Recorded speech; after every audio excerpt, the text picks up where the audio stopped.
Echoes of Fallen Gods, a Deepwell Chronicles novel by Mattias von Schantz.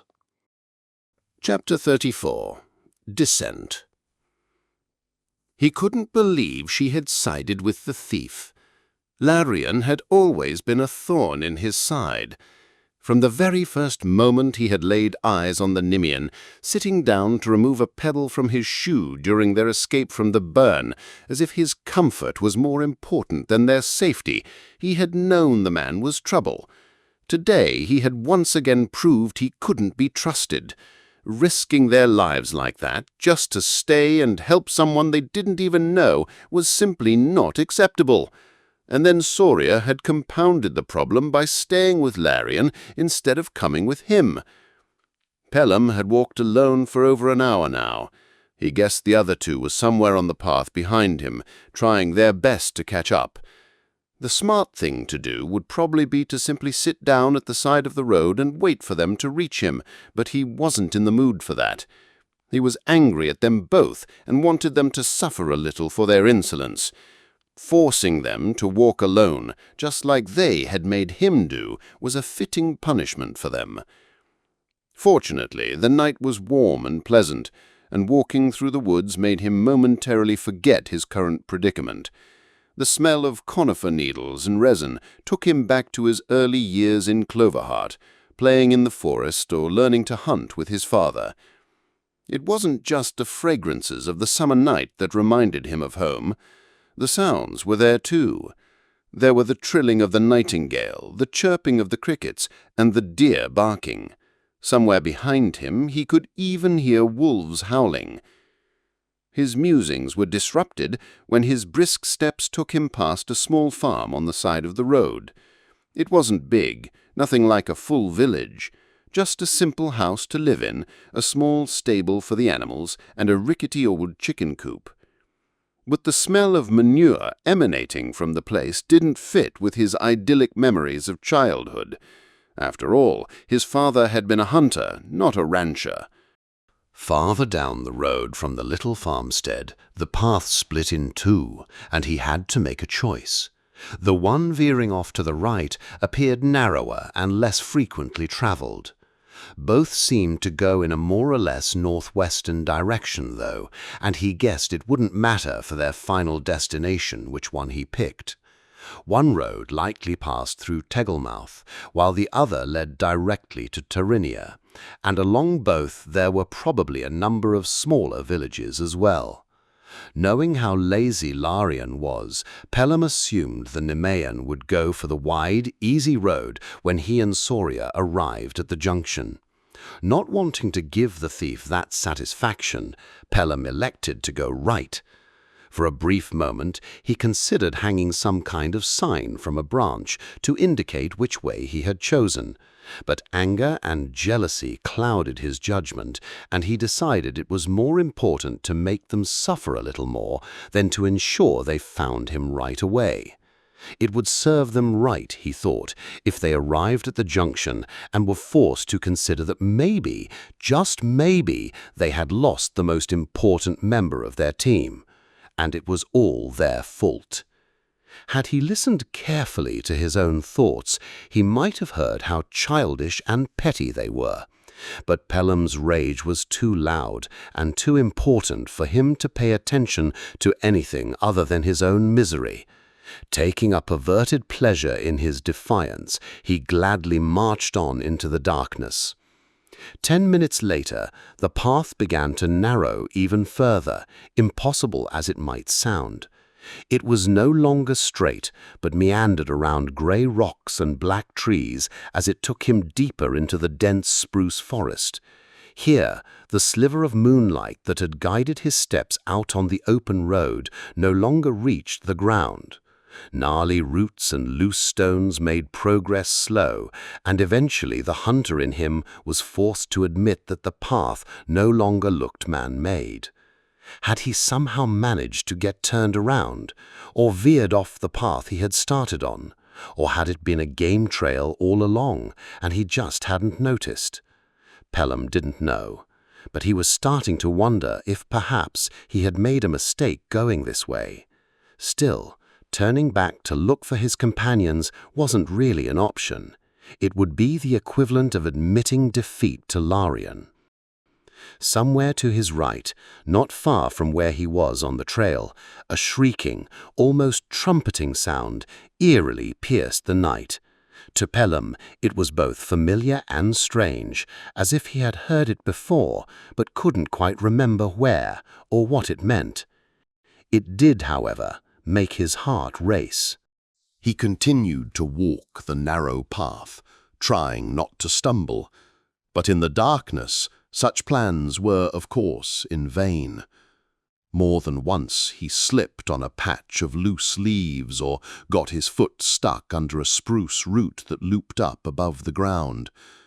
The first time he lost balance, he dropped with his head onto the soft, dense moss at the side of the trail.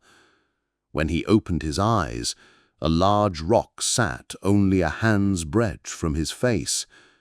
Had he fallen only a little differently, he might have hit the back of his head and never woken up again. The second time he fell, the ground gave way below his feet, and he tumbled head over heels down the hill into a deep, wide chasm on the left side of the trail.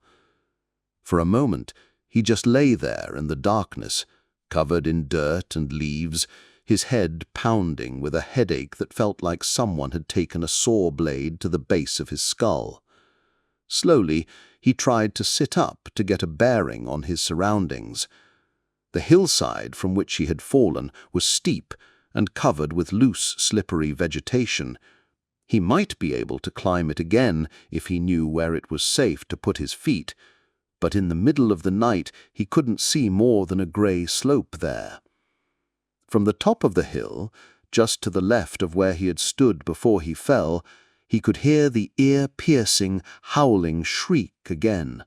Something, or someone, was watching him from up there. And whatever it was closer now. To his right, the small valley he had dropped into continued to the limits of his vision, which, admittedly, wasn't very far in the heavy shadow, before it disappeared in the distance, hidden by the night and the wide branches of the spruce trees surrounding him.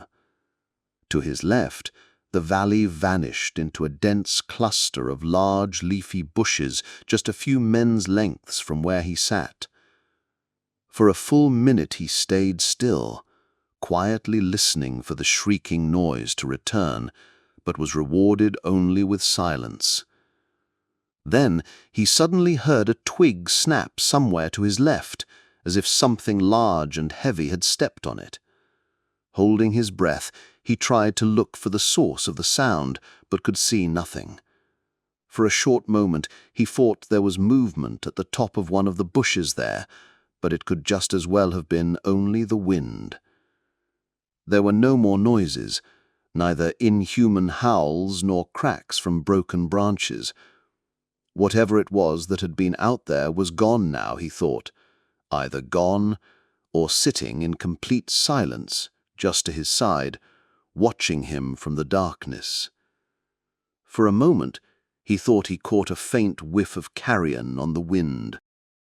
Pelham could feel his pulse quickening. His breath, which he had been holding to hear better, now came fast and shallow as fear filled his heart. "Gods!" he prayed in silent desperation, for the moment putting his rebellion aside. "I need your help!" He now knew why the howling screams had seemed so familiar. He'd heard them before, occasionally, very rarely, from within the deep forests surrounding Cloverheart, when he had been hunting with his father. They were the territorial vocalizations of the woodland troll. Without knowing better, he had encroached on their land, and now they were preparing to protect their den and their young against the unwitting intruder. Moving as slowly as possible to avoid making any gestures the animals might feel threatening, he tried to sit up into a better position to defend himself. Without a sound, he unhooked his sword from his belt and held it with a firm grip in his right hand, ready to strike. When it finally happened, he had little advance warning. To his left, he heard the sound of broken branches. Less than a second later, a large grey shape whirled through the undergrowth and threw itself at him, screaming in primal rage, its sharp canines clearly visible inside its wide-open mouth. The large carnivorous ape held a long, thick piece of wood in its right hand, wielding it like a club, trying to smash his skull in.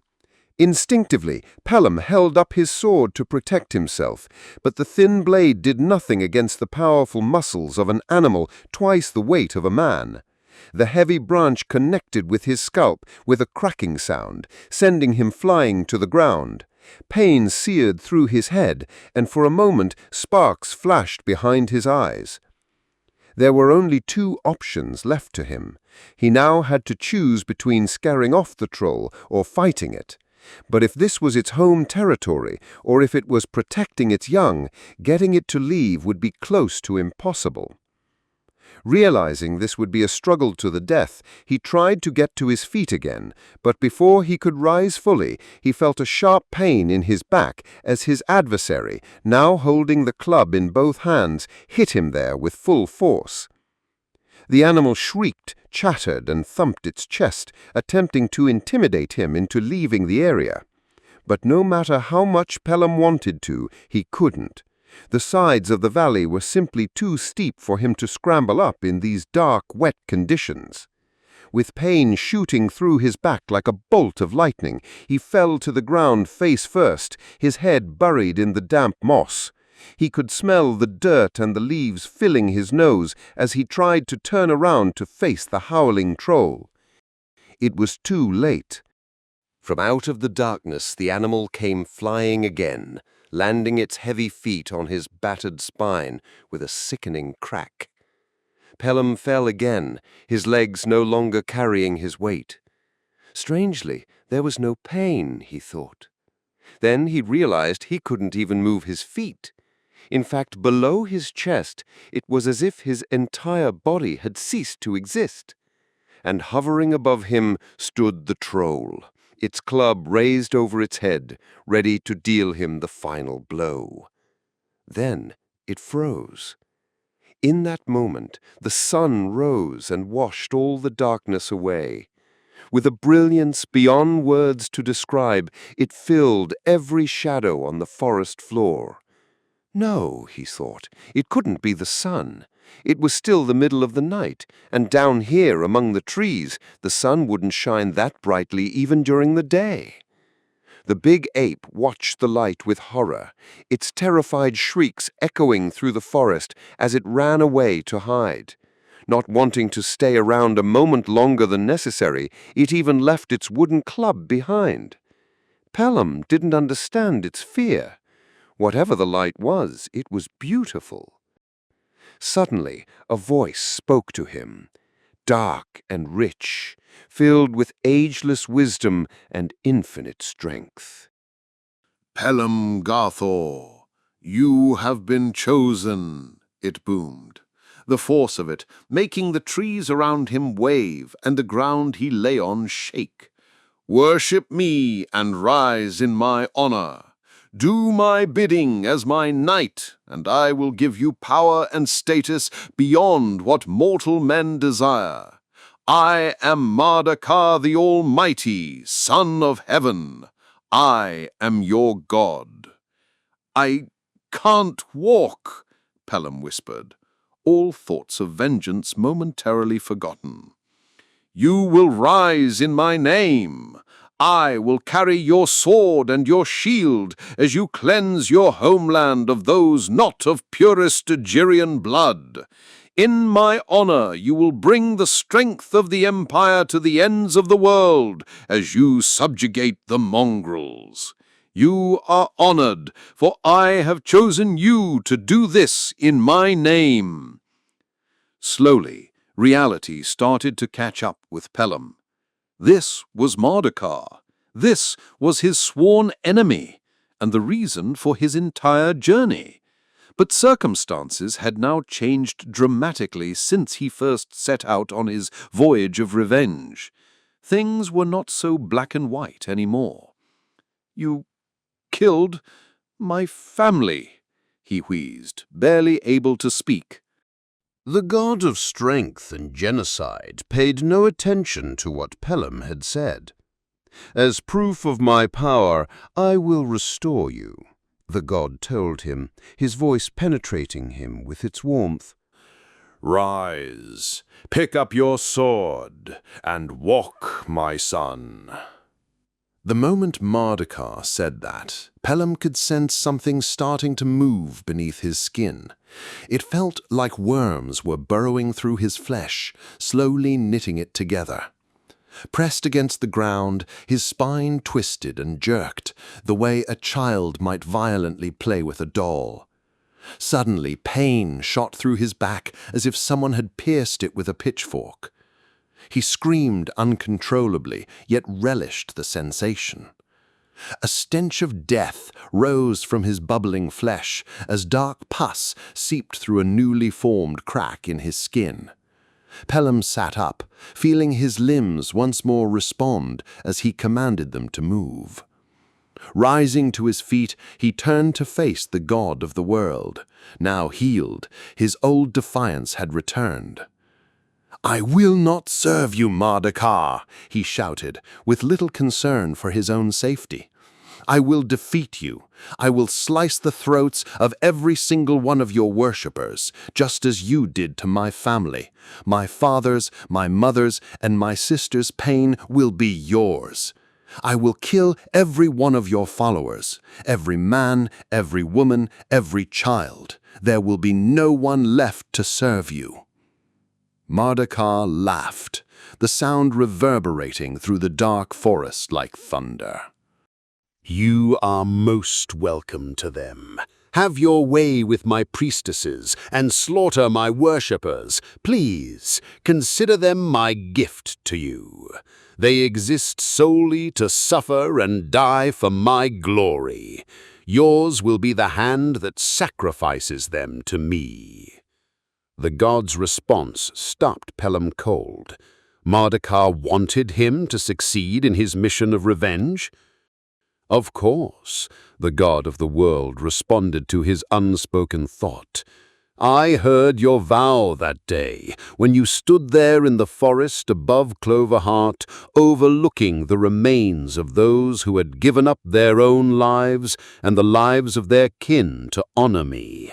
Your rage was an offering to me, as sweet as the smoke rising from the burning bodies of your sisters." Pelham felt as if all life had drained from him. In the span of a minute, his whole purpose of existence had been stolen from him. All he had done since that fateful day, all his grief and his pain, the exhaustion and struggles he had endured to get to Tyranny to avenge his family, had been for nothing. No, worse than that, it had all been for the glory of the god he had sworn vengeance against. "I have always been with you, son," Mardukar said, his voice sweet and rasping. "You have worshipped me since you were a child, ever since your parents first brought you to my shrine. Ever since you first invited me in, I have been there when you have called on me." "You never helped me," Pelham spat. "You almost died in the bog," the god reminded him. "You would have, if it had not been for me. But you were not ready yet." "You did nothing there. I called on you, and you did nothing." "Didn't I?" Mardukar chuckled. "Do you truly believe the branch you grabbed moved within reach on its own?" "No," the god continued. "I have been guiding you from the start. You have always been mine, Pelham Gasor. Every dark thought you've had, every minute of anger and jealousy you indulged in, has brought you deeper into my divine embrace." Pelham raised his voice in defiance. "I will not serve you!" Mardukar shrugged his shoulders and turned to leave. "Very well," he said. "If that is what you want, then so be it." In that same moment, Pelham fell to the ground in a soft heap of skin and flesh, his legs no longer carrying him as the god of strength took away the divine healing he had been granted. "No, no, you can't take this away from me. This can't be it.